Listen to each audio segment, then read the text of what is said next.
What's up, everybody? I hope you're doing well. Today we're gonna tackle some big topics. Okay, so on the one hand, I absolutely love being a therapist. Like, best job ever, wouldn't trade it for the world. On the other hand, there is a lot that is wrong with our field. We know this, right? The field is pretty messed up, but we also love this work. So there is some cognitive dissonance. So I thought we would engage with this dynamic, this tension, this dissonance by inviting you all to share what are some of the things that you would change about our field if it were up to you. Okay, so let's just dive right into it. I put a poll on Instagram and asked, if you could change one thing about the field of psychology, what would it be? Thank you to all of you who responded, and everyone's responses touches on something different. So not a lot of repeats either, which was really interesting. With that said, the one thing that did have a few responses categorically under the same topic,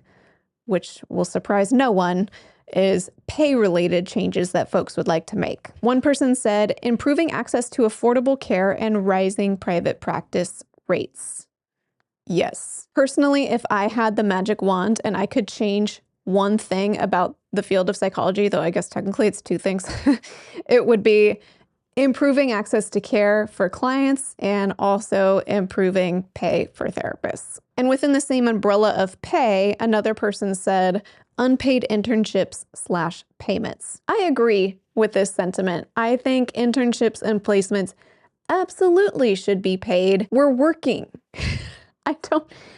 Okay, so just to kind of enhance our conversation that we're having today, here's a post on the Our Therapist subreddit from a year ago titled, "Was your internship paid?" They say, "I found it a bit alarming hearing about the amount of grad school interns who are not being paid during internship. Are the clients you're seeing being billed? Are you conducting individual therapy, not co-therapy? Then you should be paid. I was actually the only student in my internship courses who was being paid." The top response to this post from a year ago says, quote, "My school considered it unethical for an intern to be paid." On what planet would it be unethical for you to be paid? It's one thing to say, I just don't have the money to pay you. It's another thing to say it's unethical. Like, where did you get that logic from? I don't understand. I'm not even going to try to understand. I don't understand. That's not our problem to uphold a broken system by just not being paid. Like, that's not our fault. So we should not be the ones to pay the price for it. Oh, this episode has more responses and I need to get into them. Okay, let's keep going, Marie. Think calm, soothing thoughts. The last response in the pay-related category, someone says, earning the money across mental health settings we deserve for our level of training, education, etc. And I pulled up another Our Therapist subreddit post, and this person asks, how much are you getting paid? They say, hi, I'm an LMSW who graduated last year. I'm in New York City. I've been back and forth about going to my private practice because of the low pay. I know that starting off with no experience besides my internships, as well as only having my LMSW, I wouldn't be getting a high pay, but the pay is just so low for having a master's degree. Or am I expecting too much? I've gotten offers such as $25, $30, $35. I was at least expecting $40 minimum. I'm talking per session. People have different responses. Some people react like, whoa, that's way too low. But yeah, this is kind of just one more data point. Like, we're really not getting paid for our level of training. Okay, so the next response to this question of what you would change about this field, someone says, much better training. There's a lot of terrible counselors out there. Oh, okay. I have two minds on this one, or maybe three or more. The frequency with which I hear new clients come in and tell me about genuinely awful experiences with prior therapists is way too much. Obviously, it should never happen. We hope it never happens ever, but it happens a lot. So there's truth in this. Another part of me goes, well, yes, but also most therapists are taught to be okay with being overworked, being underpaid, having way too many clients on their caseload, and it fosters kind of an acceptance of having poor boundaries, poor self-care. I have to assume that at least sometimes for some therapists, that is going to bleed out into how effective your care is, how effectively and professionally you show up for your clients. And also the emphases in our training, I don't think are necessarily like better, training around a particular theoretical orientation and more about like these really like basic elements of the therapeutic relationship and making sure they actually stick when we teach them to people. Okay, one person's comment just says, medication. I read that and it was one of those like head scratchers where I was like, what is it about medication that this person wants to change? Because I could imagine one therapist might say, we should totally get rid of medication. Another therapist might say, why aren't more therapists on board with medication? Maybe they want to change the medication itself. Also, should therapists prescribe medication or not? But thanks to the Our Therapist subreddit, here's one person's commentary on this topic. Therapists who ethically oppose medication, ... And they say, I have met several practitioners and students who state that they are generally opposed to any and all medication for mental health. That's fascinating to me. Okay, I know this has come up before here, but I just fail to see how one can operate in this field with that framework. Of course, over and incorrect prescription are serious issues worthy of discussion. But when people say that clients who need medication for any reason are, quote, lazy, etc., where are they coming from? Yeah, I have met therapists who are so anti-medication. And then the thing is, like, medication isn't going to be the cure-all for everybody. It's a tool. It's a tool. Just like there's no one singular thing that's going to be the cure-all for anything. But we should equip ourselves with all the tools and be open to seeing which tools are going to be the most helpful fit for this particular client. Okay, and then back to our original question about what folks would change about the field of psychology. Someone says, to make it more accessible, parentheses, cost/commitment for a doctorate. So I think they're getting at making it more accessible for like the therapist to become a therapist, which yes, absolutely. Let's talk about some statistics here because I find this fascinating. I'll link to anything that I reference in the description below, so you can check these out as well. I found an article on psychology.org called 4 Steps to Becoming a Licensed Counselor. And they have this section that says, how long will becoming a licensed counselor take? And of course it depends, but just referencing what they say for a mental health counselor, it says 6 to 8 years. You basically have to consider your post-grad pre-licensure years as part of your training. Not basically, that is all part of your training, and that usually takes more than just a year after you graduate. To put your life on hold for 6 or 8 or more years to pursue a degree and licensure, it's a lot. And of course, it's not just time spent, but money spent. Referencing some information from studentloanplanner.com, they say on average for a mental health counselor, the student loan debt tends to range from $40,000 to $80,000. And I'm a psychologist, so to throw this in the mix, according to studentloanplanner.com, the average psychologist has $224,000 in student loan debt, and some have had it as high as $500,000. $500,000 of student loan debt.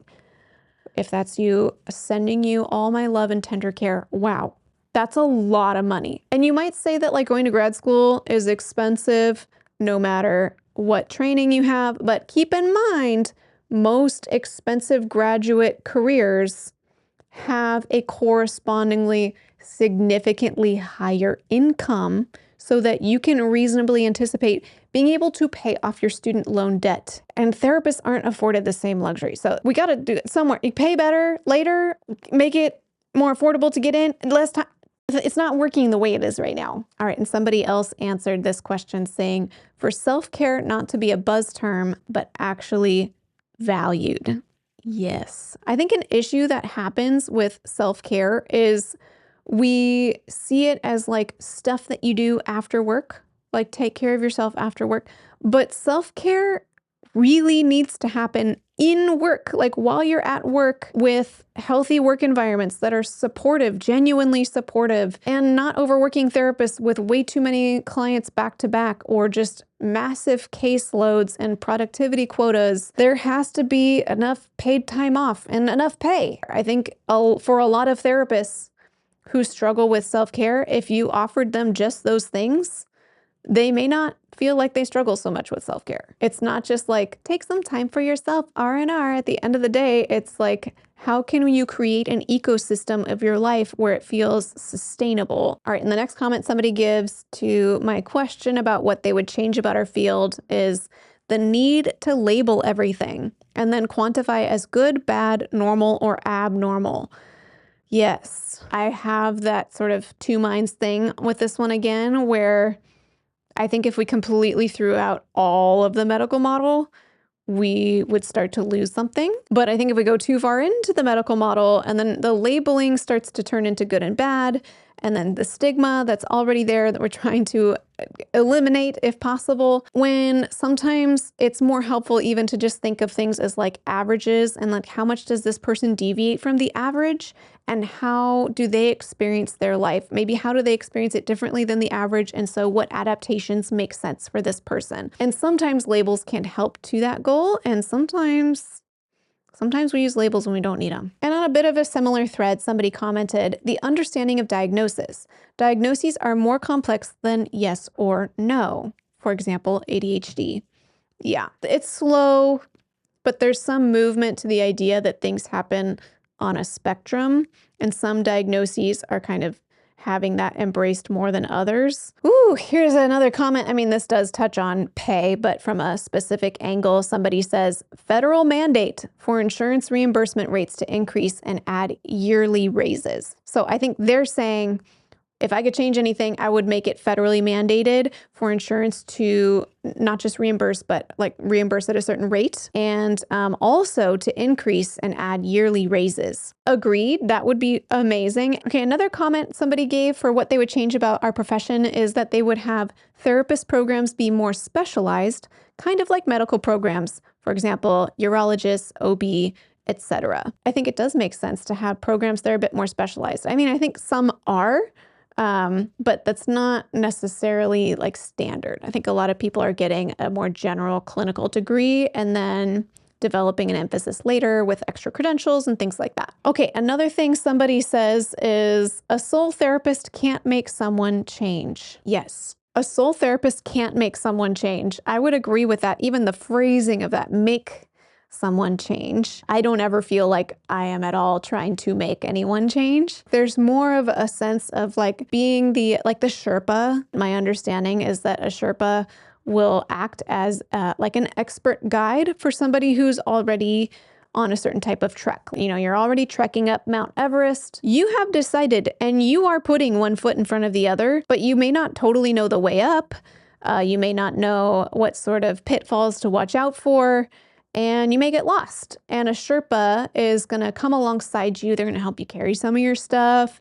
They are going to show you the way, and they are going to be a support for you as you are the one putting one foot in front of the other, climbing up Everest. But yeah, if you're sitting on the ground like, I don't really want to climb up Everest right now, the Sherpa is not even obligated to try to convince you to do that. It's like, oh, okay, cool. Let me know if you ever feel like you want to climb up Everest and we'll chat. And that's kind of how I approach therapy. But with that said, like, you know, you might say, well, okay, somebody says they want to climb Everest, but you probably need not only a Sherpa, but like a vehicle, and you need like special harnesses. And, you know, maybe the therapist is the Sherpa, but you need like a whole team of care providers or systemic change or whatever else in order for that person to make it up Everest. That could be a perspective some people hold. And I think that is true in many cases for a lot of situations, that folks will seek care from one therapist and it's sort of like, yeah, they need more than just a therapist to help them, even though they're more than willing to put in the work. Another person says notes. So again, it's left to our imagination, like what would this person change about notes? But it's no secret that most therapists hate documentation. I'm really curious to see how this changes with the advent of AI. It's obviously new and, you know, we're working out the kinks and then concerns about data and all understood. But, you know, I'm just so curious if we could fast forward 5 or 10 years, what would documentation look like? And would it be totally different? Ethical dilemmas and all of that. I'm just going to skip over all of that, but just to say there's technology that can do your notes for you now. and I imagine it will only get better over time. So I'll be curious to see how that changes. Okay, somebody else says they would change the competitiveness and putting down of therapists by other therapists. This has been a problem. It still is a problem. And my little reaction is like, why are we still doing this? I pulled up an Our Therapist thread talking about this, where somebody says, what's up with the hostility towards each other in our field? I'm in a few therapist Facebook support groups. Oh yeah, the Facebook support groups, it's so for real in there. People can be real sassy. They go on to say, some of it is really helpful as I'm newish in private practice. I've asked a few genuine questions and even prefaced it with, quote, I understand this may not be the correct way of doing XYZ, so that's why I'm asking. Without fail, many therapists will comment rude or unhelpful things. Quote, why would you do this? I literally said I need feedback. Luckily, I'm about to join a licensed consult group and potentially just leave the support groups, but I'm curious as to why this is so common in our profession. The top comment has an interesting take. They say, I've seen this a lot too, and I think it's so tough. My personal thinking is that we, as therapists, are often called to the profession due to our own need to feel helpful. I'm gonna raise my hand up high for that. Understood, and I relate. It is the need and the sense of deriving our sense of self-worth from this ability that creates an immense vulnerability in our confidence. If we're dependent on succeeding at helping in a field that makes this very hard to determine, that doesn't have many hard and fast rules, that's about relationships, we can become very defensive when we feel threatened. We also cling to a sense of doing things right, and an easy way to reinforce this to ourselves is by attacking others. If others are doing something a different way and we haven't found our self-worth in something more rooted in ourselves than our work, we become reactive and lash out. And they go on to say, once we focus more inwardly and let go of trying to influence people as a source of our self-worth, we can hold space for being wrong or allowing others to practice differently without judgment. I like that. Okay, this is an interesting thought somebody shared, and I'm curious if others feel the same way. So they respond to this question of what they would change about this profession by saying, it is so secularized, and tolerance and acceptance of all things, it seems, except for people of faith. I imagine this might be one of those things where it kind of depends on your context, the demographics where you live, things like that. And I found this article from APA's Monitor on Psychology from 2023 titled, Can Religion and Spirituality Have a Place in Therapy? Experts say yes. And then it goes on in the subheading to say, most psychologists have little training on addressing spirituality and religion in therapy, but these resources can be a source of strength during challenging times. I'm not going to go through the whole article. I'll link to it below if you want to check it out. But yeah, it seems like it still bears out in the research that religion and spirituality is a supportive variable when it comes to, supporting mental health symptoms and all of that. But I can kind of see it from the other side of things, where folks who are filled with some ill will or, have some malicious intent, or maybe they're not even aware of their malicious intent, but they have some proneness towards unhealth, may leverage religious contexts, whether it's like religious organizations or religious beliefs, as justification for their own unhealthy or harmful behavior. And the religious system can sort of uphold that behavior without calling it out, depending on the context. So it's both. It's both. A healthy religious context can offer support, and maybe even for those clients who went through religious trauma, their religion may also support them at the same time. But I'm curious, I'm not speaking to what this individual is bringing up, that they're saying that therapists are not tolerant and accepting of people of faith, which is an interesting perspective, and I could definitely see that being a thing, but I'm wondering what they mean specifically, and it probably just depends on the situation. And then the last response to my question, somebody says they would change medical necessity for insurance reimbursement. If we had the magic wand, that would be so nice. I don't know that I have too much to add directly, but I will just read a quote from this NPR article titled, Insurers Can Restrict Mental Health Care. What laws protect patients in your state? From NPR, which, I'm not even going to trail off on their funding getting cut, but let's just say I am someone who consumes their reporting. Okay. Quote from this article, insurers generally face few limitations on how they define what kind of mental health care is medically necessary. They often create their own internal standards instead of relying on ones developed by nonprofit professional medical societies. These standards can then be used to challenge diagnoses or treatment plans. I'm already alarmed just reading that. I mean, we know that, but it's still alarming. Quote, knowing the profit motive that insurers have, it's really shocking that federal law doesn't define medical necessity and require the use of nonprofit guidelines to make decisions, said Bendet, who helped California legislators draft a more robust law that passed in 2020, becoming one of the first states to do so. I have so many thoughts that I'm just going to share none of them because it could be its own episode. Whew. Well, this was a ride. I feel like I was really happily surprised with how diverse the responses were, though also sad because there is a lot of stuff.